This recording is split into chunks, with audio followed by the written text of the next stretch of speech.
Salutations, City of Macaque! You're listening to Radio Skyline, your place to keep pace with everything in town and beyond. Joining me in the studio is Myra. Hello, Myra. And this week, it's the annual Pumpkin Festival. Rides, music, drinks. Portable toilets, crowds, drinks.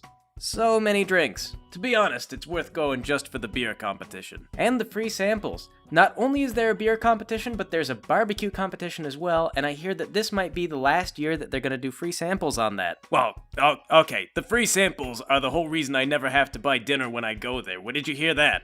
It was a statement released by the health department. I guess that last year a few people got sick, but they had a hard time figuring out who served the tainted meat, so... Gosh dang it. Yep, after this year, if you eat something and throw up your guts, they want to see the receipt. Why does one person dying of a foodborne illness have to ruin a good thing for all of us? Nobody even liked that guy. His wife said so at the funeral. Anyway, if you, our dear listeners, happen to be new to Macaque or just visiting, you're in luck, because today we are all about the Pumpkin Festival. What it's about, how it got started, why you should go. And to help us tell you about it, we have with us Mark Donovan. Not a first-time guest of the show, Mark has prior experience with the Modern Art Festival, and is here today as one of this year's organizers for the Pumpkin Festival. Welcome back, Mark. A pleasure to be here, Mr. Huberger. It's Hugh Berger. Anyway, Mark, last we spoke to you, you were organizing artists. How'd you get to be in charge of the fall festivities? Oh, that's simple.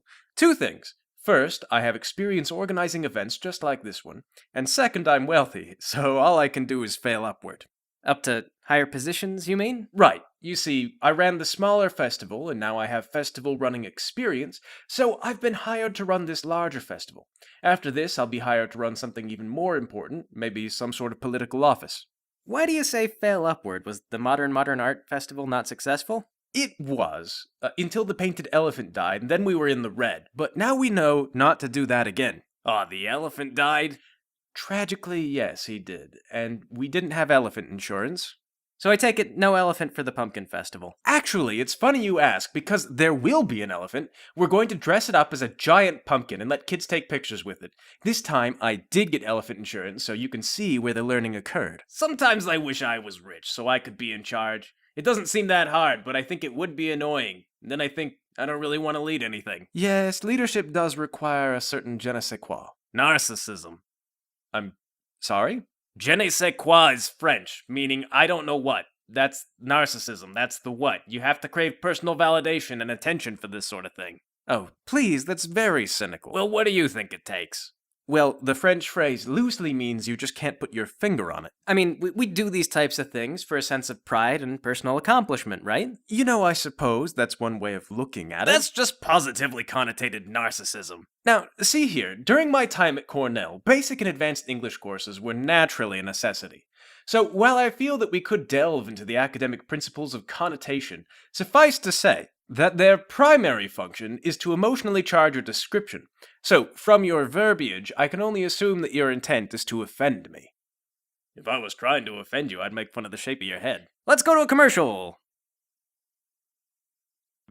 Oh my god, what is that? That's the sound of Grover's Ghastly Grocer. The prices are low, and our staff hasn't been seen at the front of the store for 5 years. At Grover's Ghastly Grocer, you can be assured of smart shopping in deathly silence. Oh wow, they still have Sprite Crystal. That's right. At Grover's Ghastly Grocer, we have brands that you thought were long dead. Not only that, but we have cereal boxes with the old mascot designs. Ignore the sound of the beating heart you hear deep inside the deli. Marvel at our selection of jerky fit for any wagon to the west. And in the bakery, our fresh donuts are always the same ones you swore you saw yesterday. Wow, they're still fresh though. Ignore that shadow in the corner of your eye. Cast off your instinctive drive to flee. The bodies you see hanging from the rafters disappear when you blink. Visit Grover's Ghastly Grocer, open at the strike of midnight and for eternity thereafter. I have never been able to find that place. Bob says they paid us in Spanish doubloons. What? Did they transfer those by check? Apparently, if you cash a ghostly grocer money order with the bank, they pay out in doubloons. But anyway, back to the topic at hand. Mark, can you tell us about how the Pumpkin Festival got started? I would love to.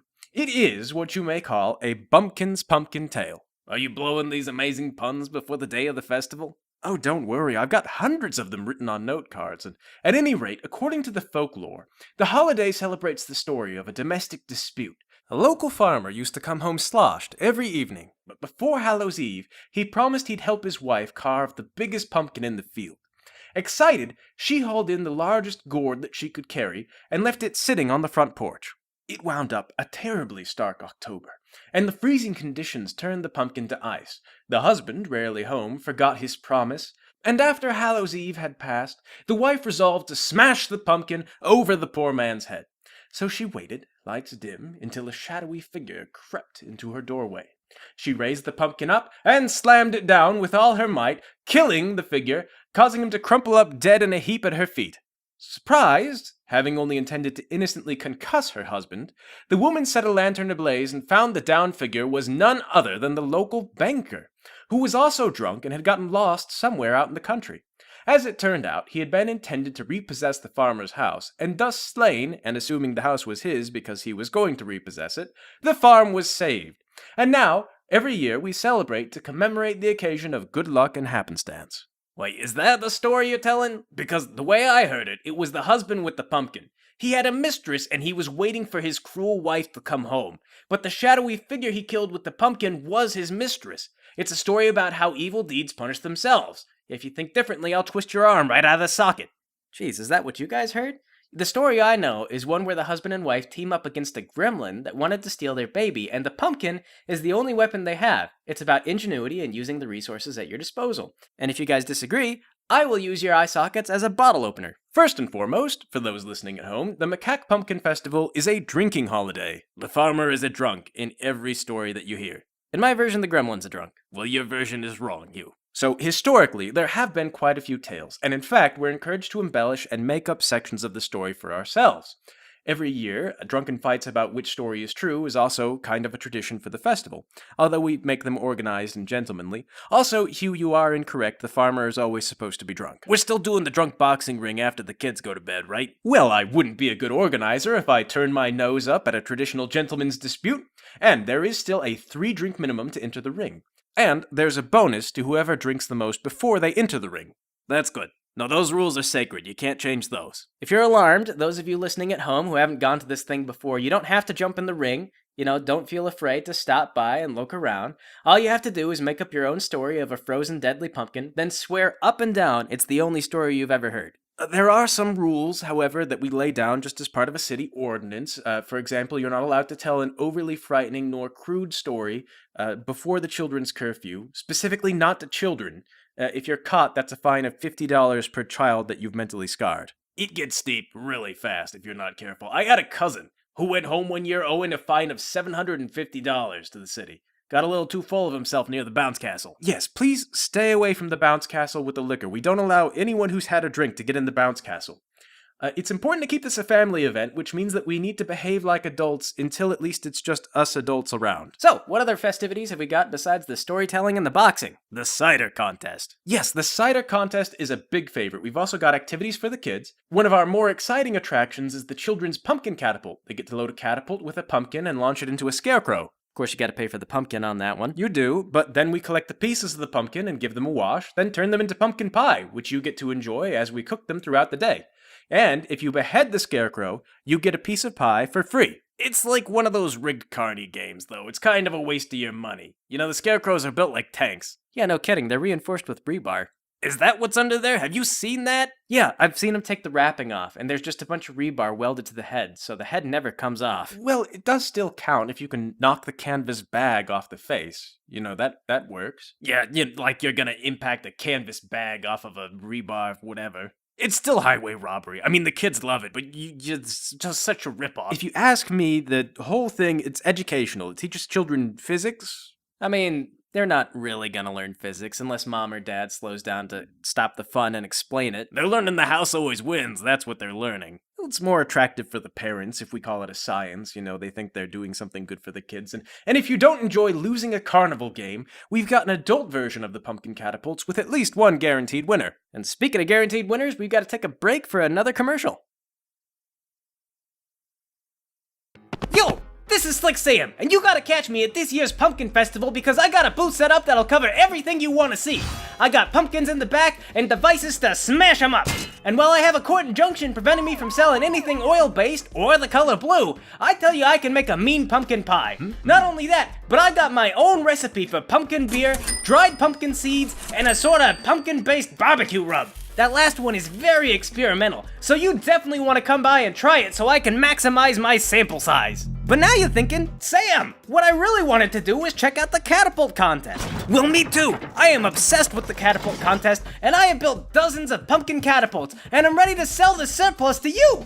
One of these works way better than the others, and I don't remember which one it is because none of them are labeled. So it's like a raffle to buy the prize-winning pumpkin catapult. And I am confident that this year, one of my inventions is due to win. Did one of my competitors' pumpkin pies not come with enough whipped cream or other ingredients? Well, I'll sell you a can of whipped cream or anything else you need right there on the spot. That's right, Slick Sam cuts out the middleman.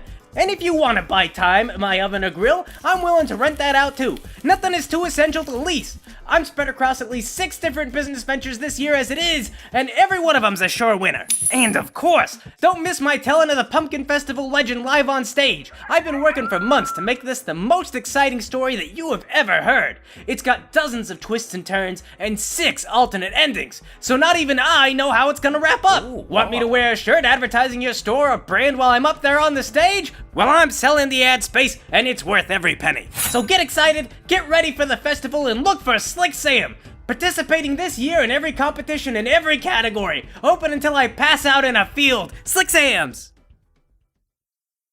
Slick Sam's. Sam won the story contest 3 years ago, and he has been trying to top himself ever since. But he never will. I mean, hey, if he won once, maybe he's gonna win again. No, I heard he put the winning story together an hour before he got on stage. And to this day, it's lightning in a bottle. Nobody gets what he was doing, least of all him, and he's just been overthinking his stories since then. Well, in that case, you know what it might be?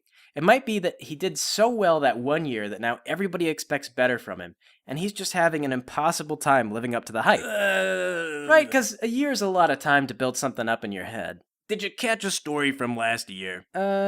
See, because I was with it until the detective turned out to have been the murderer. Yeah, like what was his motive? He didn't establish that very well. I didn't see it. He went on late that year, and when I have a few drinks, I just get sleepy. Okay, well, don't drink so much, and then watch him this year. You'll see. It's a tragedy is what it is. All right, I'll do my best. And for those of you at home, be sure not to miss it either. We're one of the sponsors of the Pumpkin Festival, and we have our own booth as well. We'll be setting up. It'll be a ton of fun. Hope to see you there, and thanks for tuning in to Radio Skyline. Shoot for the skies.